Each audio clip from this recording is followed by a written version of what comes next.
Shalom. Today we are going to study Jewish philosophy, Hashkafas HaTorah. We're going to focus on the idea of loving God and having Yiras Hashem, awe of God.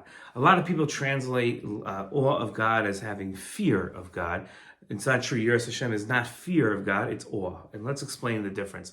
When somebody begins to study the Torah, the Rambam writes, they begin to have a sense of love of God. They have a thirst of knowledge of God. They want to learn more because learning about what God has done for the Jewish people, learning about how God operates in the world, makes us want to connect to something more meaningful, larger than ourselves, something more infinite.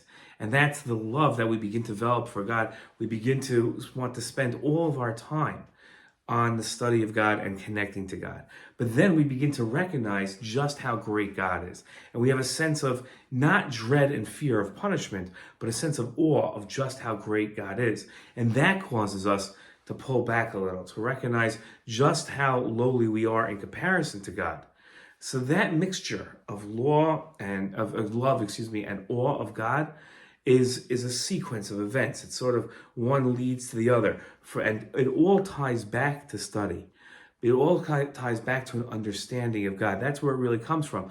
Love and awe manifest themselves in our emotions, but they're not based on our emotions. They're dependent on our knowledge. It's only how much we know is how great our love of God is, and then how much awe we will have. Okay, that's today's lesson in Hashkafas HaTorah. Shalom.